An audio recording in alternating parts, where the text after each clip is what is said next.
parlons de vaincre la sorcellerie. Et donc, faire la sorcellerie. On a décrit la sorcellerie comme étant une puissance de l'enfer pour maintenir les hommes sous la domination de Satan, au travers des esprits de manipulation, d'intimidation, d'égarement, de domination, de séduction. Ces esprits qui agissent sur la terre en ce moment, relâchés. Et la sorcellerie prend véritablement son ancrage sur l'égarement de notre chair. La chair. Et c'est pour ça que dans Romains 8, verset 14, il est écrit seuls ceux qui sont conduits par l'Esprit de Dieu sont fils de Dieu. Donc votre chair peut devenir justement un partenaire inconscient de la puissance de la sorcellerie. Et donc le diable essaye de contrôler les hommes, de manipuler les hommes, d'assujettir les hommes, justement par cette puissance qu'il a relâchée sur terre. Et à la fin des temps, nous assistons donc à une explosion, véritable explosion de cette puissance qui est en train d'agir sur la terre de façon vraiment effroyable pour détruire davantage la stabilité de ceux qui sont en Christ, égarer la multitude et favoriser ainsi le règne de l'Antichrist. Et donc, la fois passée, nous avons parlé justement de comment est-ce qu'on pouvait vaincre les effets de la sorcellerie. Et nous avons dit que la première arme, quand nous sommes attaqués par la puissance de la sorcellerie, c'était de savoir justement à utiliser l'arme de la prière, de plaidoirie, savoir plaider. Cette prière-là, donc, qui prend racine essentiellement sur la justice de la croix. À la croix, il y a une justice. Il a pris notre place. Par un seul homme, le péché est entré dans le monde. Par un seul autre homme, plusieurs seront rendus justes. Donc, il est très important de comprendre la profondeur de la justification par la foi pour être à même de prier efficacement, de plaider sur la base, je dis encore sur la base, de la personne de Jésus, le Christ, le Messie, celui que Dieu a envoyé pour nous.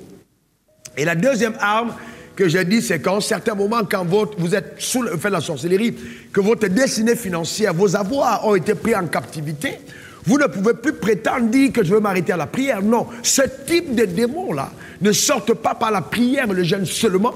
Vous devez engager justement l'arme de la sémence de foi. Et on a donc vu à ce niveau-là comment est-ce que Salomon a apporté 1000 holocaustes à Gabaon. Je reviens dessus. D'ailleurs, 1 Roi 3, versets 3 à 5, le roi se rendit à Gabaon pour y sacrifier. C'était le principal des hauts lieux. Salomon offrit 1000 holocaustes à Gabaon. 1000 holocaustes à Gabaon sur l'autel, d'accord? À Gabaon, la Bible dit à Gabaon, le même jour, l'Éternel apparut en songe à Salomon pendant la nuit. Et Dieu lui dit, demande ce que tu veux que je te donne. Et j'ai bien insisté en disant que Salomon était descendant d'Abraham. Donc, logiquement, si nous nous tenons sur la théorie de ceux qui disent que comme Jésus est mort sur la croix, on n'a donc plus rien à faire que de dire Alléluia et Amen, Dieu n'aurait pas apparu à Salomon à Gabaon. Salomon a dû lui-même, dans sa marche avec Dieu, avoir une alliance dans l'alliance. Il a donc une alliance avec Dieu. Cette alliance dans l'alliance. Et nous avons, et j'insiste sur le fait que mon alliance avec l'alliance abrahamique ne m'exclut pas d'avoir mon alliance dans l'alliance avec Dieu. On a vu donc que Dieu est descendu à demander à Salomon, demande ce que tu veux que je fasse pour toi. Salomon dit, je suis jeune, j'accède au pouvoir.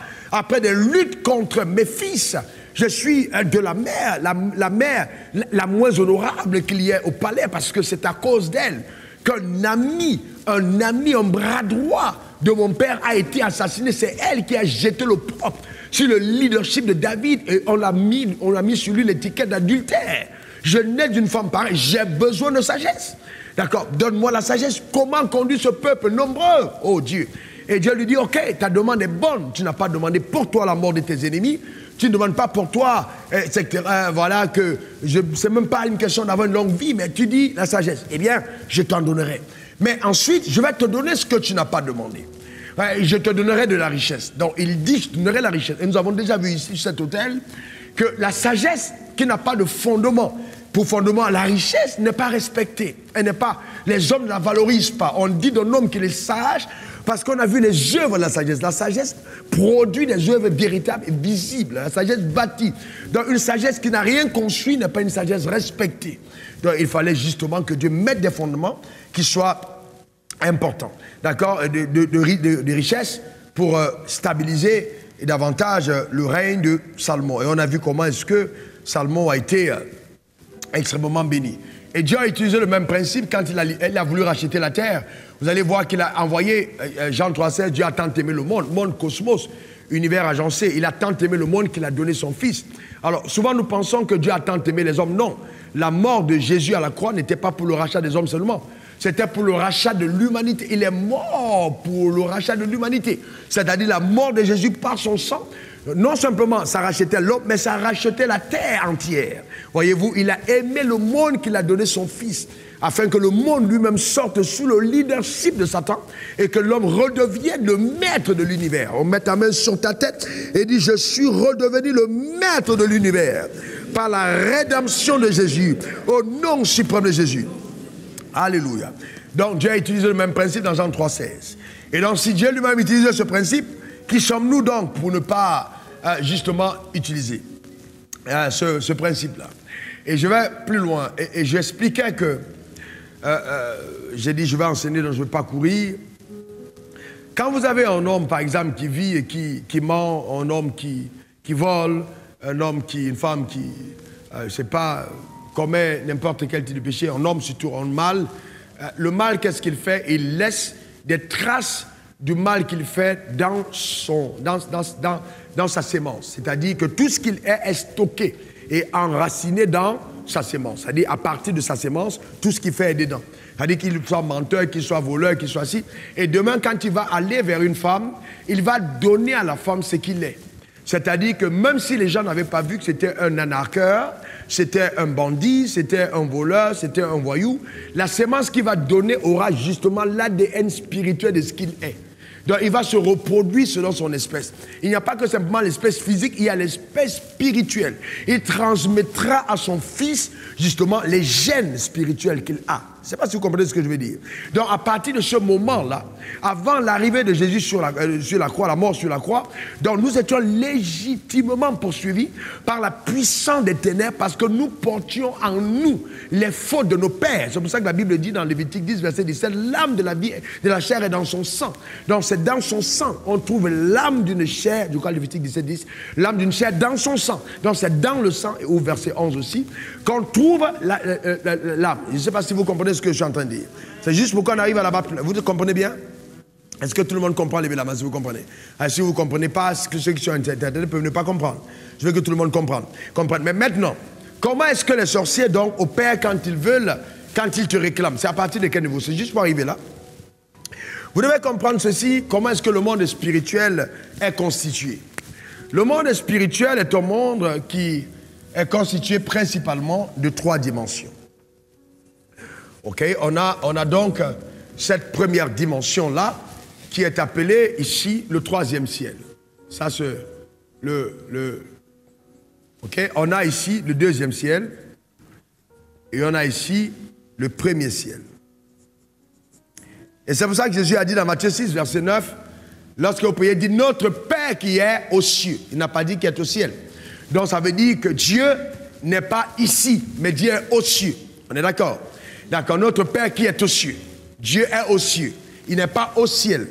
Comme beaucoup de personnes pensent que quand je prie, alors je dois crier fort parce que Dieu est au ciel. Si je ne crie pas fort, il ne m'entendra pas. Non, Dieu est dans les cieux. On est d'accord? Aux cieux. Donc il est omniprésent. Il est en même temps ici, en même temps là, en même temps là. Et on verra même après qu'il est même au-dessus, là, au-dessus des cieux. Au-dessus. D'accord? Très bien. Donc, regardez 2 Corinthiens 2, versets 1 à 4. Regardez ce que l'apôtre Paul dit, une référence qui nous montre qu'il y a effectivement 3 cieux. Il faut se glorifier, cela n'est pas bon. J'en viendrai néanmoins à des visions et à des révélations du Seigneur. Je connais un homme en Christ qui fut, il y a 14 ans, ravi jusqu'au 3e ciel. Il dit, si ce fut dans son corps, je ne sais. Si ce fut hors de son corps, je ne sais. Dieu le sait. Et je sais que cet homme, si ce fut dans son corps ou sans son corps, je ne sais, que je le sais, fut enlevé dans le paradis. Et qu'il entendit des paroles ineffables qu'il n'est pas permis à un homme d'exprimer. Donc l'apôtre Paul nous donne ici une référence scripturaire de l'existence de 3 cieux. D'accord? Donc quand nous prions et nous disons, notre Père qui est aux cieux, que ton règne vienne, que ta volonté soit faite sur la terre comme au ciel. Vous voyez que quand on dit sur la terre, on ne dit plus comme aux cieux, mais comme au ciel. C'est-à-dire qu'il y a une volonté, d'accord, de Dieu qui existe là, qui est là pour chacun d'entre nous.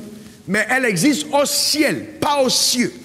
Éphésiens 1, verset 3 dit, béni soit le Père de notre Seigneur Jésus-Christ, okay, le Père de gloire qui nous a comblés, bénis de toutes sortes de bénédictions spirituelles dans les lieux célestes en Christ. Donc c'est ici que cette bénédiction est stockée au niveau du 3e ciel. Pour votre information, parce que c'est très important que vous le compreniez, les anges qui n'ont pas été déchus vivent ici au niveau du 3e ciel. C'est donc là le lieu où les anges résident. D'accord? Donc c'est pourquoi vous entendrez dire que la puissance divine est au 3e ciel. Donc c'est là où les anges sont. Donc quand nous prenons des temps de jeûne et nous disons au Seigneur parle-nous et qu'on a des révélations, généralement nous sommes en contact avec le 3e ciel. Le 3e ciel donne des informations. C'est pour ça que l'apôtre Paul dit, j'ai été ravi dans les cieux. Il a été conduit à cet endroit et des révélations lui ont été données. Et donc, j'ai fait une parenthèse. Quand les gens disent, par exemple, je suis un prophète, j'ai reçu une prophétie, ça ne veut pas forcément dire qu'ils ont reçu une prophétie du 3e ciel.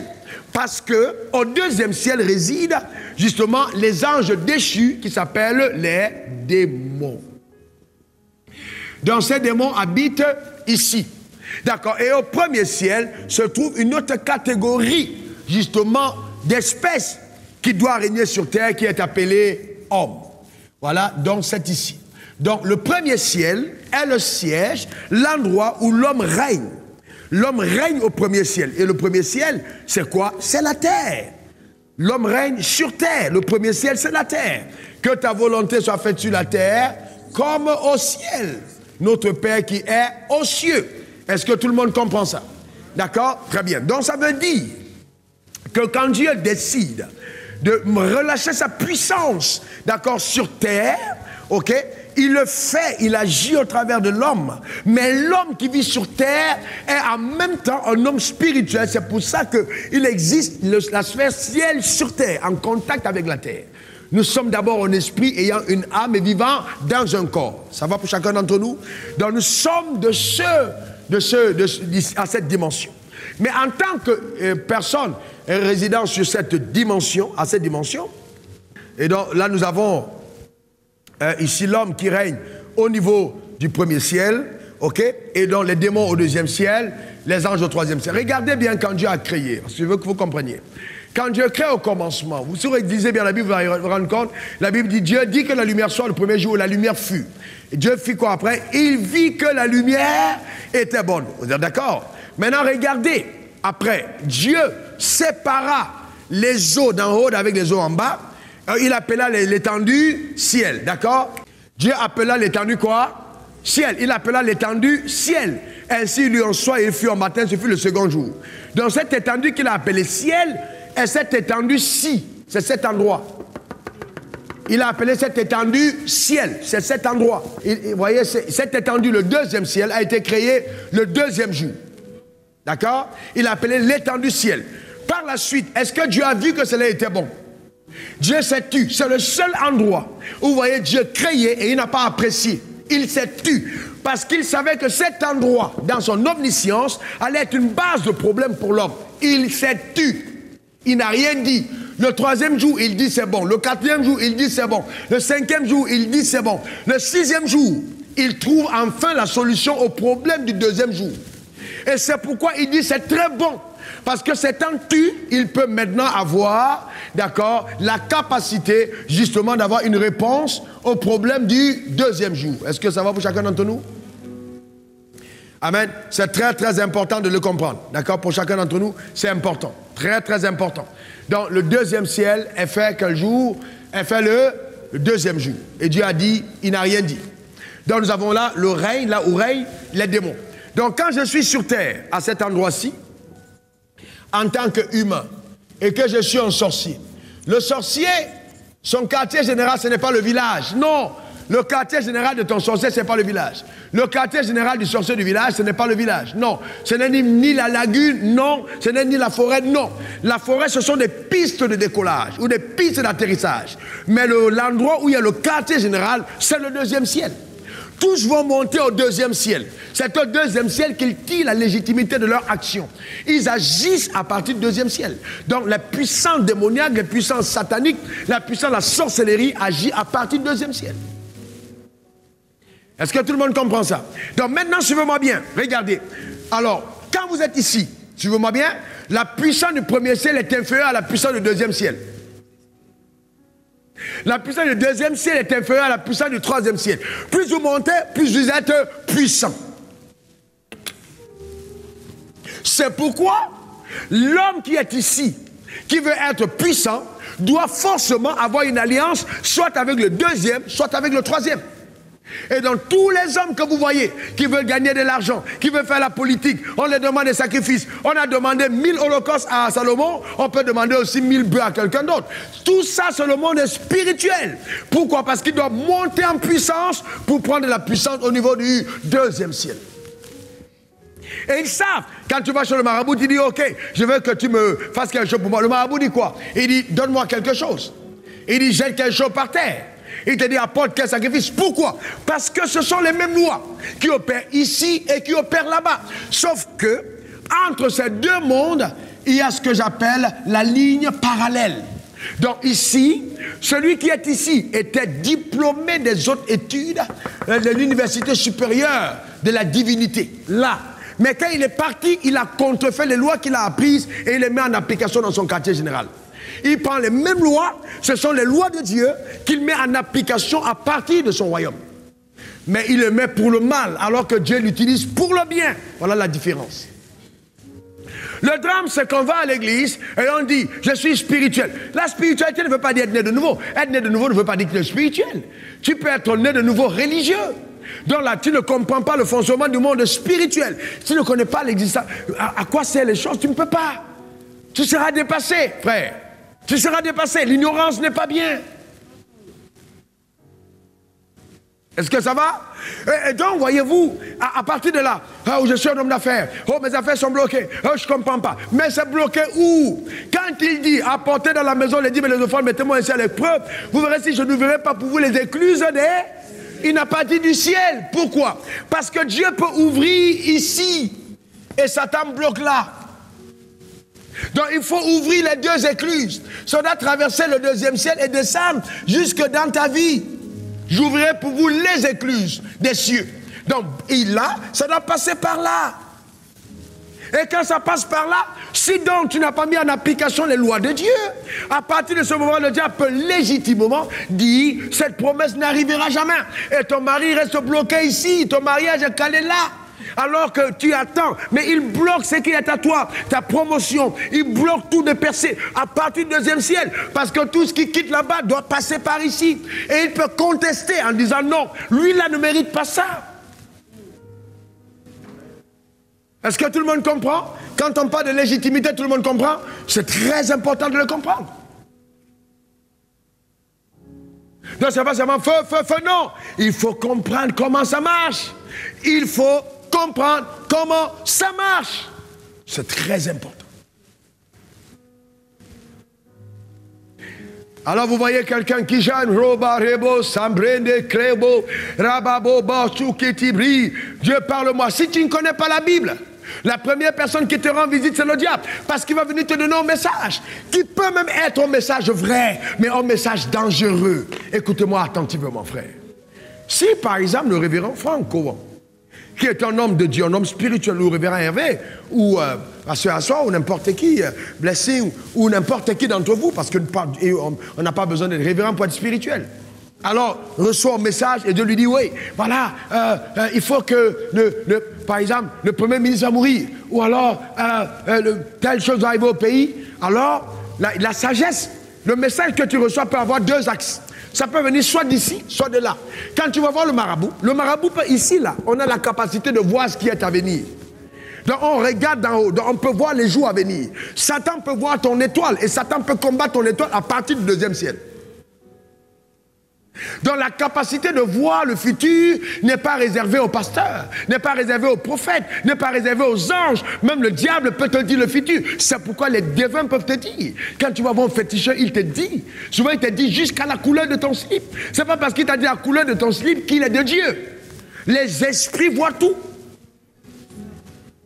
Mais c'est de quel esprit? Quel est l'esprit qui t'a parlé? L'esprit qui t'a parlé, si c'est le Saint-Esprit, il va conduire à la paix.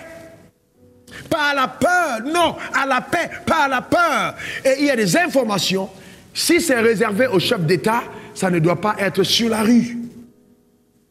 Parce que si vous mettez ça sur la rue, vous déstabilisez la stabilité. C'est-à-dire vous empêchez à Dieu de faire ce qu'il veut faire. Et il y a des informations qui doivent être privées. Donc que les hommes de Dieu du monde entier apprennent la sagesse. Quand Dieu parle à un prophète, le message du roi n'est pas le message du peuple. Ayons la maturité. Ayons la maturité. Non, Dieu va frapper. Oh, Dieu va détruire. Oh, Dieu va... Gloire à Dieu. Mais ce message-là, toi, si tu l'as, tu vas faire quoi par rapport à ça? Rien. C'est ceux qui décident qui doivent avoir l'information stratégique. Et il manque de maturité, justement, dans la gestion des informations spirituelles. Je peux être à l'église et j'ai une révélation sur un d'entre vous. Je peux choisir de ne même pas t'appeler pour te dire. Je peux prier pour toi, je peux le mettre dans le message et je dis ainsi parle l'Éternel. Je sais à qui c'est adressé sans te dire principalement. Pourquoi je fais ainsi? Pour que demain tu ne viennes pas me voir pour me transformer en féticheur de l'église. Papa, dis-moi, est-ce que je dois épouser cet homme? Dis-moi, est-ce qu'on peut faire l'amour ensemble mercredi? Dis-moi, est-ce que non? Ne transformez pas les pasteurs en féticheurs. On a besoin de sagesse, frère. On a besoin de sagesse. Il manque de sagesse au corps de Christ. On a besoin de sagesse. Et on approche ce pays, bientôt les élections. Et plusieurs pays africains, on a des hommes ouins. Faisons attention à comment on gère les informations secrètes de Dieu. Ça demande la maturité. La maturité, très important. Et ce n'est pas parce que Dieu t'a montré quelque chose que ça va forcément arriver. La mauvaise gestion d'une information révélée peut plutôt créer l'effet inverse. Il faut bien gérer. Il faut de la maturité. Alors aujourd'hui on a une floraison de oui, oh Dieu m'a dit, Dieu m'a montré, oh oui, oh parle, je suis en train de voyager, je suis arrivé à San Pedro, oh je suis à ça, je marche dans la rue, je vis tant, frères et sœurs, ne vous laissez pas embobiner, ça peut être vrai, sans pour autant être d'ici. Dieu n'est pas dans la démonstration, mais dans la transformation. Ce n'est pas un Dieu de démonstration. Oh, scanner de Dieu, scanner révèle. Quel frères et sœurs, ne tombons pas si bas. Ne tombons pas si bas. Nous devons faire attention à comment nous gérons les informations. Et qui est l'auteur des informations? Qu'est-ce que nous recherchons derrière? Est-ce que c'est la gloire de Dieu ou c'est la gloire du prophète? Tout ce que nous, Dieu nous donne, venant du troisième ciel, aura un seul but, amener les gens à Christ, les rapprocher de Dieu. Oui, la prophétie édifie, elle exhorte, elle console, elle n'a peur pas. C'est pas pour apeurer. C'est pas pour jeter la peur, ce n'est pas ça la prophétie de Dieu, non. Non, frères et sœurs. Et je vais vous dire une chose, Dieu est le Dieu du monde entier. Il n'est pas plus le Dieu de la Côte d'Ivoire, le Dieu du Cameroun, du Burkina Faso qu'il ne l'est du Dieu d'Israël. Non. Arrêtons. Il faut faire attention aux choses qui sont dans la bouche des hommes de Dieu parce que si nous prophétisons le mal va s'établir. Il faut faire attention, on n'a pas besoin de mal, on a besoin de paix.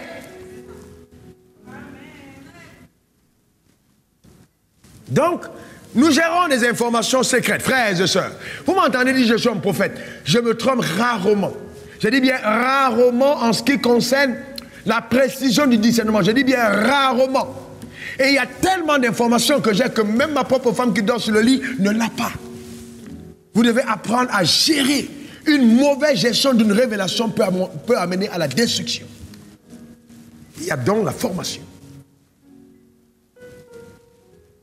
Dans le deuxième ciel est juste au-dessus. Et vous ne pouvez rien faire au premier ciel. Si vous n'êtes pas en alliance, alors qu'est-ce que les gens font? Ils vont et ils disent, oui, vous à l'église, vous êtes ignorants. Mais c'est vrai qu'à l'église, on est ignorant de beaucoup de réalités. C'est vrai qu'on a beaucoup d'ignorance à l'église. Oh, ribababa, oh Dieu béni, amen, amen, amen. Tout à l'heure, le révérend Hervé parlait de recouvrir ce qui a été spolié, volé. Mais comment je fais pour faire ça? Il y a une stratégie de guerre. Il y a une stratégie de guerre. Quand Dieu a voulu conquérir la terre, il a dit, je fais parler mon fils sur la croix. Et la terre a été reprise. Le roi qui allait en guerre, il perdait la guerre, il a mis son fils sur l'autel. La guerre a été remportée. Et il y a des lois spirituelles, quand vous les découvrez, vous les mettez en marche, ça déclenche une faveur incroyable. C'est pourquoi on ne doit jamais dire aux gens, oui vraiment, donne la, tu ne dois pas la dire, Dieu va te frapper. Non, Dieu ne te frappe pas. Tu ne donnes pas ta portion d'alliance, tu ne donnes pas tes offrandes, tu vas t'appauvrir et donner dans ta vie une légitimité d'action de la part des ténèbres. Le diable peut agir légalement dans tes finances. Même si tu parles en langue, même si tu chantes, même si tu danses, légalement il peut fermer, je dis bien fermer le ciel sur ta vie et empêcher que ces choses-là passent. Parce qu'il est maître de cet espace. Alors, quand il y a crise véritablement dans un pays et que le pays est en guerre, il y a ce qu'on appelle le couloir alimentaire. Vous connaissez ce couloir-là? On le crée et on dit, quand vous voyez l'ONU arriver avec ces gars-là, laissez passer. Donc même dans le temps de crise, alors par tes offrandes et par tes portions d'alliance, tu peux créer ton couloir. Pendant que 1000 tombent à ta gauche, 10 000 à ta droite, tu n'es pas atteint parce que le couloir permet que les choses descendent jusqu'à toi en tant qu'ambassadeur de Christ. C'est un couloir que tu crées qui te permet de continuer de jouir de ce que le ciel t'a réservé. Je reprends un autre exemple. J'ai dit je vais enseigner. Rappelez-vous de Jésus est né. Les mages l'ont vu ou pas? Les mages, qui l'ont vu? C'est des mages qui l'ont vu. Pour vous, les mages, c'est des prophètes? Voilà, ils sont vus, ils ont vu, n'est-ce pas? Ils sont venus, ils ont fait l'offrande. Est-ce que sa mère a pris? Sa mère a pris, mais elle a laissé. Elle a pris. Les mages sont venus l'adorer. Ils sont venus, le petit enfant, on veut le voir. Paf, ils ont fait l'offrande. Est-ce que ce sont les prophètes qui ont vu en premier? Qui a vu en premier? Et les mages ont été capables de décrypter la position géographique en lisant les étoiles et en marchant pour les suivre. Ils savaient que quelqu'un peut être posé à Bethléem. C'est fort, hein, frère? C'est très, très fort. C'est très, très, très, très fort. Que les gens interprètent à partir des étoiles. Savoir qu'il y a une étoile, on voit ça. Frère, est-ce que vous savez? J'ai vu un pasteur qui était talentueux. Il est venu me voir, je me rappelle encore de ça comme si c'était hier. Je parlais devant ma maison avec lui, je lui ai dit, ton étoile a été obscurcie. On a jeté un voile sur ton étoile. La lumière de ton étoile s'est affaiblie parce que tu as donné accès à Satan. Oui, mon étoile peut être là, rayonnante, et puis on jette, c'est-à-dire, elle est là, elle doit dégager des choses, mais à partir d'ici, on voile. Donc son effet n'a pas d'impact sur la terre parce que le deuxième ciel a mis quelque chose pour empêcher que ton étoile brille. Mais je décrète, déclare et établis sur ta vie, en vertu des pouvoirs que le ciel m'a conférés, que si tu es dans cette situation, Dieu ôte le voile dans le nom suprême de Jésus. Ta manière de dire Amen m'embête. Donne-moi un meilleur Amen. Eh bien, c'est très important, frère. Et là, on a le troisième ciel. C'est là où l'apôtre Paul a été transporté, on l'a vu tout à l'heure. Maintenant, suivez-moi bien, regardez bien, ça va aller dans quelque chose de très fort. Éphésiens 4, 9, 10. 4, 9, 10. Or, que signifie qu'il est monté? Sinon qu'il est aussi descendu dans les régions inférieures de la terre. Celui qui est descendu, c'est le même qui est monté. Au-dessus de quoi? De tous les... Au-dessus de quoi? Oh frère, s'il vous plaît, parlez, répondez. Regardez la Bible, elle est là devant vous. Il est monté au-dessus de tout l'enfer, c'est ça? Au-dessus de tout. Vous voyez que ce n'est pas de tout le ciel, de tous les cieux. Afin de remplir toutes choses. Il est monté au-dessus de tous les cieux. Donc à la résurrection de Jésus, Jésus n'est pas venu se tenir au niveau des anges. Non. Il est allé au-dessus, il est monté au-dessus, c'est-à-dire qu'il s'est mis comme le commandant en chef de toute domination, de toute puissance, de tout nom, au-dessus. C'est-à-dire que même le troisième ciel est soumis à Jésus. On est d'accord? Ta manière de dire Amen m'embête. Donc ça veut dire que la puissance de Jésus n'est pas au troisième ciel. Mais les exécutants de sa puissance sont au troisième ciel. Mais lui-même est assis au-dessus du troisième ciel. Amen. Alléluia. Quelqu'un dise encore Amen. Amen. Au-dessus du troisième ciel. Il est au-dessus. Dis mon Jésus est au-dessus. Encore. Encore. Maintenant, la bonne nouvelle, c'est ce qui arrive. C'est de découvrir où toi tu es. Dans cette bataille, tu as une double position. Le drame, c'est que quand nous livrons le combat contre la sorcellerie, beaucoup d'entre nous combattent à partir de la position terrestre. On va te laminer. Parce que le deuxième ciel est plus puissant que toi. Il y a donc là besoin, si tu es sur la terre, d'évoquer une humilité, une appartenance au corps diplomatique. Et c'est pour ça que, frère, je vais vous montrer l'importance d'appartenir au corps. On va utiliser la puissance du corps. Quelqu'un dit la puissance du corps. On m'a dit que déclare-le encore. Encore. C'est pourquoi je peux te dire que si tu entends que je suis mort de Covid, gifle-moi, bats-moi mort. Le Covid ne pourra pas me tuer. J'ai évoqué la puissance du corps pour neutraliser le Covid. Ta manière de dire Amen m'embête. Alléluia. Je n'ai pas dit de ne pas respecter le code des mesures barrières, mais moi, le Covid ne me touchera pas. J'ai évoqué la puissance du corps. Dieu nous a demandé de prendre le repas d'alliance. C'était pour évoquer la puissance du corps. Tu vas comprendre quelle puissance il y a dans ce corps. Le corps diplomatique de Christ. Note-le. Le corps diplomatique de Christ. Parce que selon 2 Corinthiens 5, verset 20, nous faisons office d'ambassadeur, pas pour Dieu, mais de Christ. Donc nous appartenons au corps diplomatique de Christ. Et Christ n'a aucun sens s'il n'est pas relié à Jésus. Parce que Christ veut dire le Messie loin. Et c'est Jésus qui était le Christ. Christ, ce n'est pas le prénom. Christ, ce n'est pas tellement la fonction, mais c'est ce qui identifie Jésus comme étant le Messie envoyé. Afin qu'il n'y ait pas de confusion. Je n'ai pas dit Christ Oyakilome ou Christ Wafo, j'ai dit Christ Jésus. Donc nous devons comprendre quelle est notre fonction dans le corps diplomatique de Christ. Amen. Nous dit je suis en Christ. Déclare-le encore. Encore. Alors si nous avons reconnu que Jésus est assis au-dessus des 3 cieux, où sommes-nous donc? Éphésiens 2, 5, 6. Je te dis la vérité, tes sorciers d'à côté là, ils vont partir. Ils vont déménager. Si on te dit 2 voisins sont partis, ou tu as peut-être même déjà signé un contrat et puis à la dernière minute on dit on ne veut plus te voir, ne te pose pas trop de questions. Parce que tu vas faire peur à toutes les personnes dans ta manière de dire Amen m'embête. Éphésiens 2, verset 5 à 6. Tu peux y aller? On y va. Nous qui étions morts. Oh, allons-y encore. Nous qui étions morts par nos offenses. Encore. Nous qui étions morts par nos offenses. Frères et sœurs, arrêtez-vous là. Soulignez. N'oubliez plus jamais. Vous étiez. Tu n'es pas mort. Nous étions morts. Souligne dans ta Bible. Si c'est la tienne. N'emprunte pas les Bibles d'autrui. Souligne dans la tienne. Nous qui étions morts par nos offenses. Il nous a rendus à la vie. Avec qui? Il a fait quoi? Il nous a rendus. Oh, dis j'appartiens à la vie. S'il te plaît, déclare-le encore. Une dernière fois. Je m'arrête là, je veux comprendre. Vous comprenez? Est-ce que tout le monde comprend? Est-ce que l'enseignement vous fait du bien? Est-ce que vous avez accès à la vérité?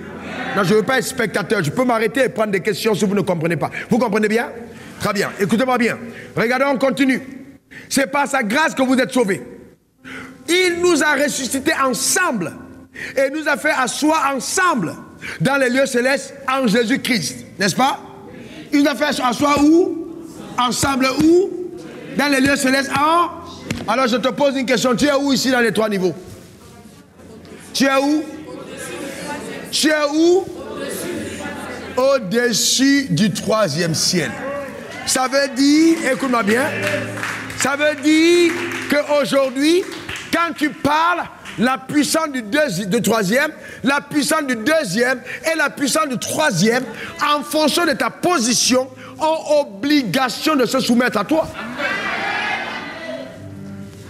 Parce que tu es au-dessus. C'est pourquoi tu peux donner l'ordre et les anges obéissent. Parce que tu es au-dessus des anges. Et qu'à la fin, tu jugeras les anges. Parce que tu occupes une position et un rang plus élevé. Oh non, ta manière de dire Amen m'embête. Regardez un autre texte. Parce qu'il faut que vous assimiliez. Le sorcier de ton village ne doit plus te faire peur. Tu te baladeras dans ton propre village à 23 heures. Sans lumière. Tu siffloteras. Sans avoir peur des hiboux. Sans avoir peur des chauves-souris.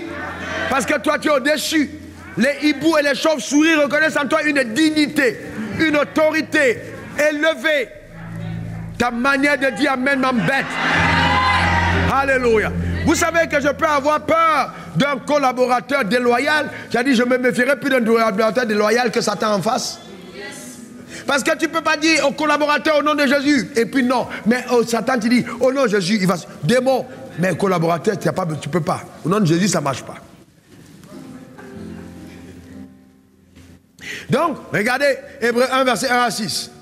Après avoir autrefois, à plusieurs reprises et de plusieurs manières, parlé à nos pères par les prophètes. Voyez-vous, autrefois, parlé à nos pères par les prophètes, Dieu, dans ces derniers temps, nous a parlé par le Fils, qu'il a établi héritier de toutes choses, par lesquelles il a aussi créé le monde, et qui, étant le reflet de sa gloire et l'empreinte de sa personne, et soutenant toutes choses par sa parole puissante, a fait la purification des péchés et s'est assis à la droite de la majesté divine dans les lieux très hauts. C'est-à-dire ces lieux-là, c'est au-dessus du premier, du deuxième et du troisième. Dans les lieux très hauts. Mesdames, mesdemoiselles et messieurs, je suis venu vous dire, sortez cela de votre tête. Dieu n'est pas assis ici. Il est assis au-dessus des cieux. Et Jésus est à sa droite. Et quelqu'un dont je ne citerai pas le nom est assis avec Jésus à la droite. Je ne sais pas si ça te concerne. Alléluia. Assis à la droite de Dieu. Assis à sa droite. Frères et sœurs, assis à la droite de Dieu. C'est incroyable et fabuleux. Waouh. Devenu d'autant plus supérieur aux anges, regardez, d'autant plus supérieur aux anges qu'il a hérité d'un nom plus excellent que le leur. C'est quel nom? C'est quel nom? C'est quel nom? Il a hérité d'un nom plus excellent que le leur. Et c'est pourquoi le combat spirituel, quand vous utilisez la puissance du corps, vous entrez en Christ et vous ne citez pas votre nom. Vous vous mettez dans le Christ. Oh, est-ce que quelqu'un peut venir pour l'illustration? Quelqu'un peut venir. Viens, viens, viens s'il te plaît. Mets-toi là devant. C'est toi le Christ, assis à la droite de Dieu, ici. Très bien. Donc maintenant la Bible dit que tu es dans le corps, que tu es assis avec Christ dans les lieux, en Christ dans les lieux célestes, à la droite de Dieu. Donc tu es où là? Tu es où? Tu es à la droite du Père, au-dessus du deuxième ciel et dans le corps. Donc quand Jésus est sorti, quand tu es né de nouveau, c'est comme si tu mourais avec lui et tu es monté avec lui. Donc il t'a fait monter au-dessus du deuxième. L'escorte satanique était là, tu as dit bye bye Satan. Tu as traversé, les anges t'ont regardé, tu as dit salut les anges et tu es monté plus haut. On t'a regardé d'en haut pour dire voilà la nouvelle dignité, la nouvelle autorité. Amen. Voilà la nouvelle personne en Christ. Est-ce que quelqu'un comprend ça? En Christ. Quelqu'un dit encore en Christ. Encore en Christ. Il n'y a pas de crise. Mais dites-le. En Christ, il n'y a pas de crise. Dites-le. Oh, dis-le, l'argent va venir. Dis-le, le succès va venir. Mais ce n'est pas ta portion. Ce n'est pas ton partage. Ce n'est pas ton héritage. Amen. Il dit, auquel des anges, il a dit, tu es mon fils. À auquel ange? Il n'a appelé aucun ange son fils. Les anges ont été étonnés. Il dit, mon fils. Et il dit, à ceux qui ont cru en son nom, à ceux qui l'ont reçu, il leur a donné le pouvoir de devenir enfants de Dieu. C'est-à-dire, de l'amour qu'il a aimé Jésus, c'est le même amour que Dieu m'a adressé et à toi. Non, non, ta manière de dire Amen m'embête. Écoutez-moi bien. Parce que ça doit théologiquement nettoyer les paradigmes mensongers de la religion. Dieu n'a pas aimé Jésus plus que toi. Non, il a aimé Jésus comme toi. C'est écrit dans la Bible. Il a aimé Jésus comme toi. Du même amour. S'il a appelé fils et que les anges sont épatés, quand tu es né de nouveau, tu deviens une entité spirituelle, une nouvelle création admirable et respectée. Alléluia. Donne-moi le meilleur des amen. Dis encore amen. Aucun des anges n'a été appelé fils. Mais toi, tu es appelé fils. Aucune domination n'a été appelée fils. Mais toi, tu es appelé fils. Aucune autorité n'a été appelée fils. Mais toi, tu es appelé fils. L'ange Michael qui était dans le haut conseil de Dieu n'a pas été appelé fils, mais il a été appelé ministre d'État dans le conseil. Mais toi, c'est plus que ça. C'est-à-dire dans la demeure privée de Dieu, là où Dieu a décidé d'habiter. Ne peuvent y entrer et arriver que ceux qui sont de sa maison. Les anges sont ses serviteurs, ne sont pas de la maison. Mais toi, quand papa prend sa douche, tu peux taper à la porte et dire, papa, je veux te voir. C'est le privilège de fils. Dis encore, je suis un fils. Déclare-le encore. Alléluia.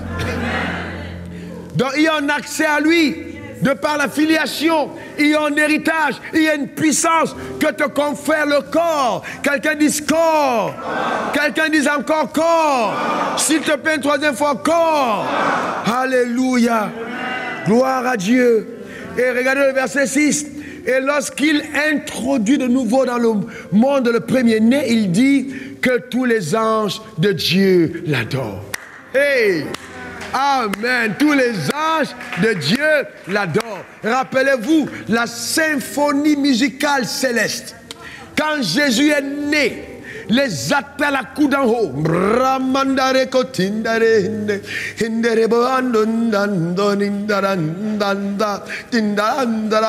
Il y a un genre d'adoration qu'on ne connaît pas. La maman dit ça sort d'où il y a une musique.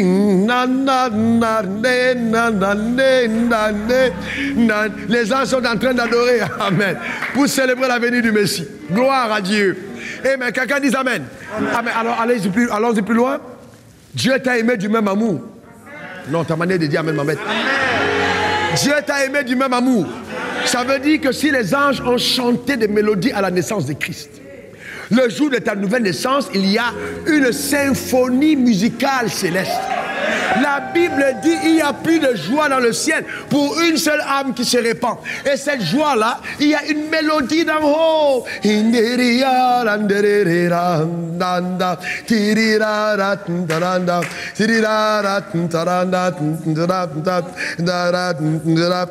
Les anges dansent parce qu'il y a la naissance.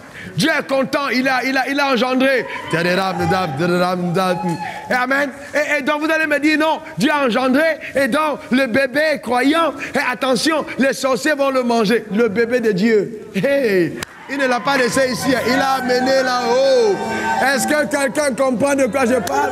Ce bébé-là, ce bébé. Écoutez, les plus beaux jours de votre vie en tant que croyant sans attaque, c'est à la nouvelle naissance. Ah ouais, c'est le moment où tout est calme. Oh, il y a une telle attention. Il vient de naître, c'est le bébé. Bon, c'était bon, le chouchou. Tu tousses, tout est là. Tu fais ça, ça marche. Après, tu ne comprends plus. Je suis dans ma chambre, ça fait 15 minutes, je lève les mains. Dieu ne descend pas. Il dit, tu as grandi. Je ne descends plus de la même manière. Tu as échevré, ce n'est plus le lait. Maintenant, tu dois manger avec la nourriture solide parce que tu as pris des dents. Tu ne t'aides plus simplement là sur El Shaddai. Maintenant, tu dois venir sur terre parce que tu revêts tes vêtements d'ambassadeur et de Dieu pour venir montrer sur terre qui est ton Père.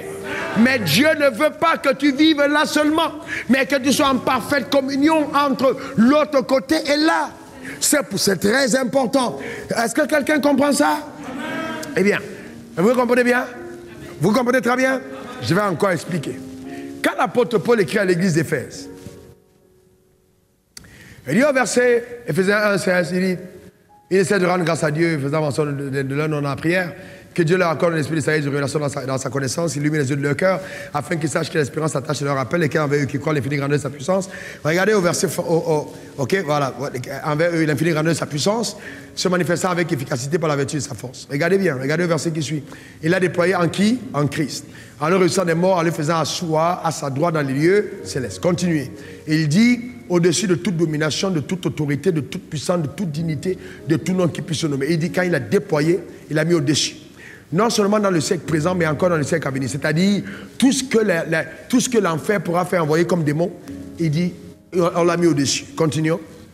Il dit, il a mis tout sous ses pieds. Il a mis quoi? Sous quoi?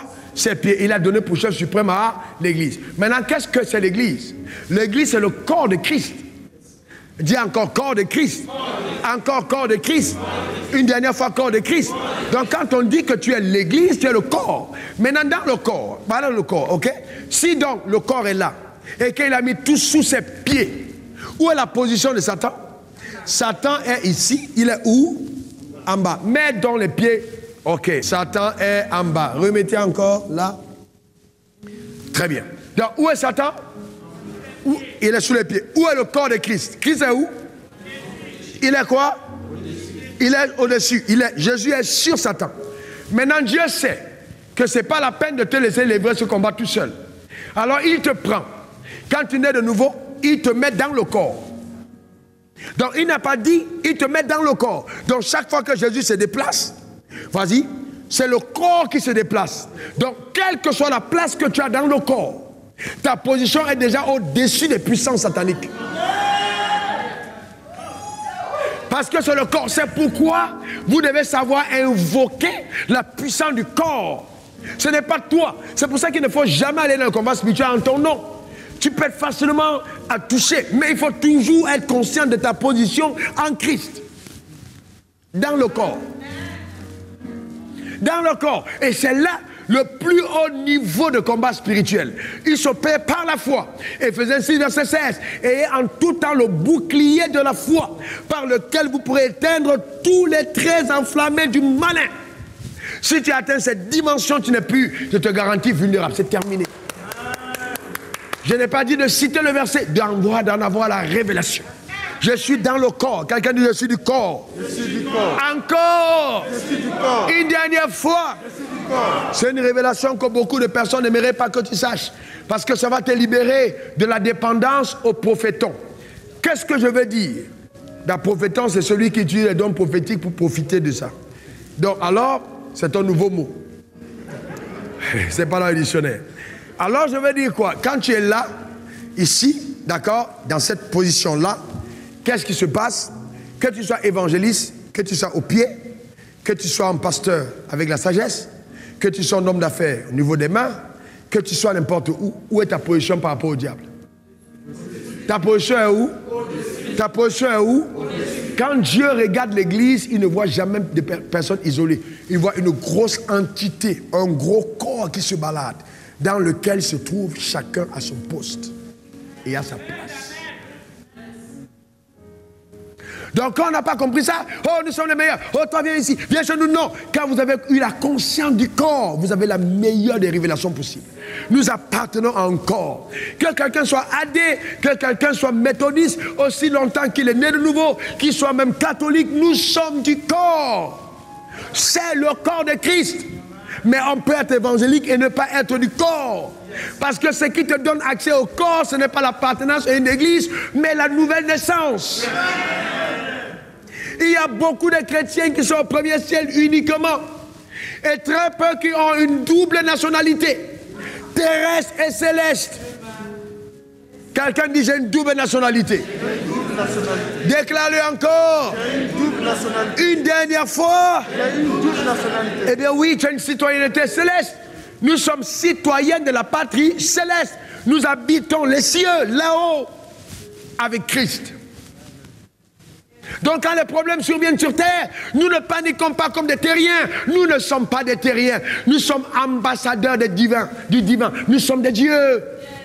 Reste là où tu es. Frères et sœurs, je crois que le Saint-Esprit veut, par l'insistance de l'enseignement, nous amener tous dans cette dimension, comprendre qui nous sommes. Arrêtons d'être là et de simplement dire je vais aller au ciel. Frère, moi qui vous parle, je suis constamment au ciel. Amen. Constamment. Donc quand vous prenez conscience de, vous savez, ça devient un jour, j'étais là et puis j'étais subitement transporté dans le conseil de Dieu. Frères et sœurs, vous savez, Dieu prend plaisir à vous amener dans des dimensions de révélation, de présence, qui vous amènent dans une stabilité incroyable. Vous voyez, c'est important, frère. C'est pour ça que quand vous naissez de nouveau, vous, quand vous êtes né de nouveau, vous devez prêter serment. Les nés de nouveau qui ne sont pas les raisons du baptême, débrouillez-vous de partir. Vous ressemblez à un chef d'État qui a gagné les élections mais qui n'a pas prêté serment. La prestation de serment engage tous les corps constitués, et du troisième ciel et du deuxième ciel, à se mettre à votre disposition. Jésus, au jour du baptême, une voix se fit entendre. Voilà mon fils bien-aimé, en qui j'ai mis toute mon affection. Écoutez-le. C'est pas ce qu'on a dit? Oh, s'il vous plaît, répondez-moi. C'est pas ce qu'on a dit? Ce que je veux te dire est à mon niveau. On a demandé aux sorciers de m'écouter. Je ne sais pas en ce qui te concerne. Ah, je ne sais pas. Hein? Ah, parce qu'on est là, on ne sait pas tous à quel corps on appartient. Moi, je suis au corps diplomatique de Christ. Ah, toi, ça dépend. De quel corps tu es. Quand vous arrivez même là, aux grands hommages qu'on a eus, on dit, bon, maintenant, le corps diplomatique arrive. C'est un corps. Nous sommes du corps de Christ. Et on est traité avec tous les honneurs qui reviennent à Christ. C'est pourquoi nous sommes toujours triomphants en Christ. C'est pourquoi notre vie est cachée en Christ. Alléluia. Amen. Un corps qui ne connaît pas la galère. Un corps qui ne supporte pas la maladie. Un corps qui est toujours dans l'aisance. Un corps qui triomphe toujours. C'est pour ça que la nouvelle création, c'est juste une création exceptionnelle. La Bible dit la création cherche pour voir qui est la nouvelle création. Et toi, tu te balades dans la rue comme un galérien. Non, change ta manière de t'habiller. Amen. Vous recevez une puissance, le Saint-Esprit survenant sur vous. Et vous serez mes témoins. Même quand tu dors seul dans ta chambre, tu n'es pas seul. Il y a des anges qui regardent, qui disent, voilà mon boss, il dort. Oh my goodness. Alléluia. Amen. Rends grâce à Dieu, frère. Amen. Ton boss dort, le boss dort. Faut pas déranger mon boss. Il dort. Dieu t'a donné une position élevée. Mais si dans ta prière et dans la compréhension de la vie spirituelle, tu n'utilises pas ça comme une arme, alors c'est dangereux. C'est trop dangereux. Et c'est pourquoi les princes, certains des princes de ce royaume divin, des ambassadeurs se retrouvent à pied misérables, comme des piètres individus, parce qu'ils sont ignorants justement de qui ils sont. Déclare après moi, je suis un ambassadeur de Dieu. Confesse-le encore. Une dernière fois.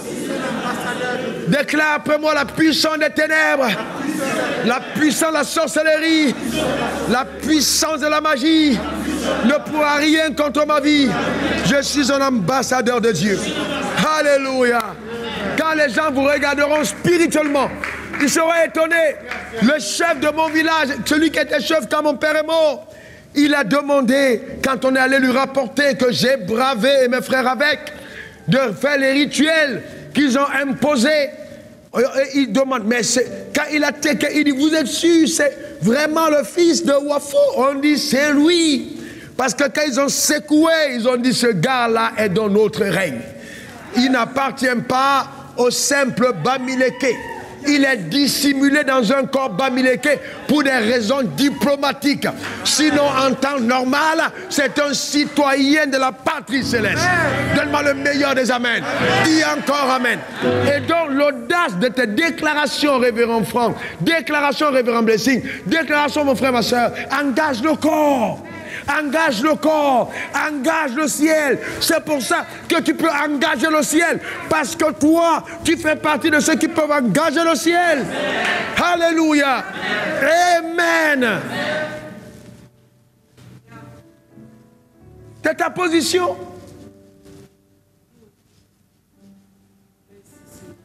De ta position. C'est quoi ces sorciers qui sont là? Ah non, je veux une promotion, c'est retardé, ça n'arrive pas. Frère, tu as fait ce qu'il y avait à faire? Oui. Et non, là, maintenant, ils doivent dégager. Et il faut la révélation de ton autorité. Savoir qui tu es, comment tu te tiens, comment tu engages. Frères et sœurs, il est temps pour nous d'engager la puissance du corps. Et vous savez, c'est tellement beau ce que Jésus a fait. Tellement beau qu'il n'a pas voulu qu'on te regarde. Et toi, tu passes ton temps à te regarder. Il a dit, tout ce que tu demandes au Père à mon nom, je le ferai. Arrête de demander à ton nom. Parce que ton nom te rappelle ton père, ta mère, ton village, ton ethnie, ta nationalité. Laisse ça tomber. Demande à mon nom et prends conscience de ta présence dans mon corps. Personne n'arrive à la banque et puis on dit, on veut voir la carte d'identité avec la photo de tes pieds ou la photo de ta poitrine. Vous avez déjà vu ça où? Dans une carte d'identité, quelle est la photo qu'on donne? La photo de la tête. Et qui est la tête? Qui est la tête? Qui est la tête? Qui est la tête? Que tu sois infime, ce n'est pas le problème du banquier. Il faut que la carte d'identité ait la tête. C'est tout, on veut voir le visage. Et dans le monde spirituel, ne montre plus ta tête. Ta vilaine tête. Montre la tête de Christ.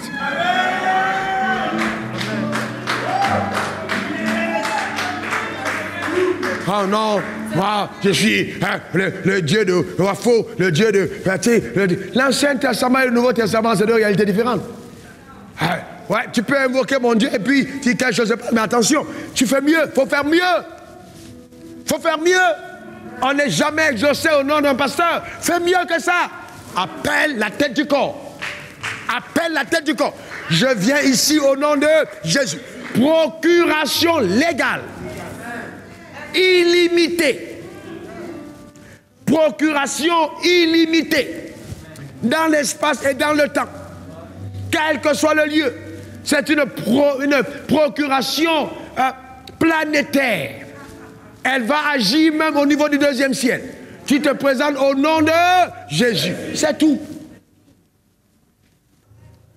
Que tu sois mal habillé ou que tu sois bien habillé, ce n'est pas le problème de la personne. Celui qui t'a donné la procuration, c'est lui qui te juge. Tu arrives à la banque et puis tu as le président de la République t'a donné une procuration sur 50.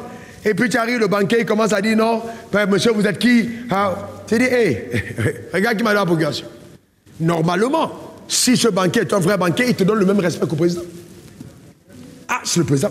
Tu représentes ses intérêts. On te tire la chaise VIP, paf, tu t'assois. Ah, pourquoi on te met partout, frère? C'est pas une question que c'est toi, c'est qui t'a donné procuration. On dit, c'est qui ce gars là, mais on est là en rang depuis, mais elle c'est qui? Ah non, ça, il y a les uns et il y a les autres. Parce que là, il y a une procuration. Elle a une procuration du PR. Dans la création, on dit, mais on attend. Le fils est venu, on ne le voit pas. On dit, non, il a donné procuration. Le jour où tu passes à côté de l'arbre, secoue ses branches. Et c'est lui qui a la procuration légale. L'arbre même fait tomber ses fruits. Tu passes à côté de la richesse t'envoie des billets de banque. Tu passes à côté de la galère fuit pour dire pardon. La maladie disparaît à cause de la procuration. Dis, j'appartiens encore puissant. Alors, déclare encore. Une dernière fois. C'est pour ça, par exemple, vous voyez, si un avocat est maltraité, les avocats, s'ils sont intelligents, tout de suite, ils se mettent derrière. Et ils font bloc. Pourquoi? Parce que vous pouvez donner force à un corps ou l'affaiblir. Si un seul membre du corps est maltraité, le corps peut en pâtir. Les policiers, un policier quelque part, autrement, un bacamène, non, les policiers, ils vont descendre. Pour descendre, défendre le corps. On doit comprendre quelle est la force du corps. Il n'y a que le corps de Christ qui se flagelle lui-même. On détruit la force du corps. C'est ça le vrai problème. Parce que quand tu dénigres un homme du corps, c'est le corps qui est dénigré. Si tu mords le pouce ne va jamais crier, c'est la tête qui crie. Tu as déjà entendu le pouce qui crie? Tu donnes un coup de poing ici, qui va, aïe, la tête. Tu flagelles, qui pleure, la tête. De la même manière, soyez les gens qui te donnent le coup, c'est Jésus qui pleure. Jésus a mal. Il dit, Paul, je suis Christ que tu persécutes. Il a persécuté Christ quand? À quel moment? Il poursuivait l'église. Il dit, mais attends, Paul, tu es malade. C'est moi que tu persécutes. Pourquoi? Parce que c'était le corps. Ce n'est pas toi qui crie. Fais attention quand tu touches un homme que Jésus a appelé. Frères et sœurs, écoutez-moi bien. Je vous dis ceci pour que vous soyez sages. Il y a des gens qui sont dans le corps. C'est le corps de Christ. Mais il y a des gens qui ont reçu un mandat spécial dans le corps. C'est les saints dons. Il ne faut pas jouer avec ça. Il ne faut pas jouer avec. On ne fait pas élection, on ne gagne pas élection comme on dit en français abidjanais pour devenir pasteur. Il y a des gens dans le corps qui ont une honorabilité distinguée. Il ne faut pas jouer avec. Et puis tu penses que tu parles quelque chose. Non, ne touche pas à mon oin. Le corps est sacré. Ne fais pas pleurer Jésus. Tu peux vivre trop court. Tu es là, tu dis vraiment oui, mais ce pauvre pasteur, et puis tu le maltraites. Mais qui l'a envoyé? C'est Jésus. Qui va pleurer? C'est Jésus. Parce qu'à aucun moment, la joue n'a pleuré. Quand tu siffles, la joue a mal, mais la tête pleure. Et quand le ventre a faim, c'est la bouche qui parle. Et quand le ventre veut s'enjailler, c'est la bouche qui récupère. Si tu comprends ça, ça devient simple, ça devient facile, ça devient vraiment quelque chose. On va se tenir debout, on va acclamer Jésus qui nous a mis dans son corps. Alléluia. Acclamons Jésus. Acclamons-le. Acclamons-le. Acclamons-le. Acclamons-le. Acclamons-le. C'est lui seul. Acclamons-le. Alléluia. Acclamons-le. Gloire à l'agneau. Gloire à Jésus. Amen. Amen. Il dit, Père, je prie que tous soient un, qu'ils soient parfaitement un. Alors le monde saura qu'ils sont véritablement mes disciples. Quand on a compris cette profondeur, que Dieu élève un frère ou une sœur, on s'est réjoui. Parce que c'est le corps.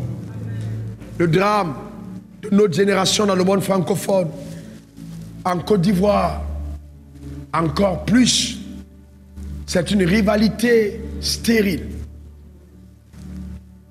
Stérile alors, vraiment, stérile et improductive, qui empêche l'éclat du corps. Oh, que le Seigneur soit béni. Et les membres ont tous des fonctions différentes, les uns des autres. L'œil est utile au corps. Les dents le sont aussi. Le coude. Eh bien, ton nombril ne se plaindra pas que chaque fois qu'on fait les photos, il n'apparaît jamais. Dans le corps, tout le monde n'est pas visible, mais tout le monde est important. Il y a d'autres membres qui, souvent dans le corps, ils ont des odeurs, mais ils sont importants. Vous n'allez jamais faire le selfie de votre anus, mais l'hémorroïde va vous faire savoir qu'il existe. Chaque partie est importante. Donc, quelle que soit la partie de ton corps, joue le rôle. Joue ton rôle. Joue ton rôle. N'envie pas la place de quelqu'un d'autre. Joue ton rôle. Il peut nous arriver d'être envieux de ce que quelqu'un soit peut-être plus visible. Mais pourquoi tout le temps, quand on fait selfie, c'est toujours le visage, mais on n'a jamais vu moi la fesse. Le jour, il y a des furoncles. C'est la tête, les larmes, les yeux qui pleurent. Oh, fesse, tu nous as lâchés. Je ne peux même pas m'asseoir, je ne peux même pas monter dans ma voiture parce qu'il y a des furoncles. La fesse dit, je voulais juste te faire savoir que je suis aussi important. Voyez-vous, on est tous importants dans le corps. Élève ta voix et rends grâce à Dieu pour la place que tu occupes. Élève ta voix, rends grâce à Dieu pour la place que tu as dans le corps. Élève ta voix, rends grâce à Dieu, rends grâce à Dieu, rends grâce à Dieu, rends grâce à Dieu. Là où tu es sur la terre, rends grâce à Dieu. Rends grâce à Dieu, rends grâce à Dieu, rends grâce à Dieu. Rends grâce à Dieu, rends grâce à Dieu, rends grâce à Dieu. Bénis le nom de l'Éternel pour la place dans le corps. Oh, rends grâce à ton Père pour la place dans le corps. Célèbre le nom de ton Père pour la place dans le corps. Rends grâce à ton Père, rends grâce à ton Dieu. Rends grâce pour ta place. Rends grâce de ce que tu as assis avec Christ dans les lieux célestes. Bénis le nom de l'Éternel pour ta position au-dessus des autorités de domination. Oh, célèbre ta place dans le corps. Bénis le nom de l'Éternel ton Père. Ne te tais pas, confesse, déclare. Tu es au-dessus des dominations, des autorités, des entités, de tout nom qui puisse être nommé dans ce cercle et dans le cercle, veut dire. Élève ta voix, déclare, confesse, affirme, déclare, confesse, affirme, déclare, confesse, affirme, déclare, confesse, affirme, affirme cela dans le nom de Jésus. Confesse-le par la puissance de Dieu. Tu appartiens au corps. Déclare-le dans une... Déclare-le véritablement. Affirme-le. Alléluia. Alléluia. Confesse. Confesse. Confesse. Confesse. Confesse. Merci Seigneur. Au nom suprême de Jésus.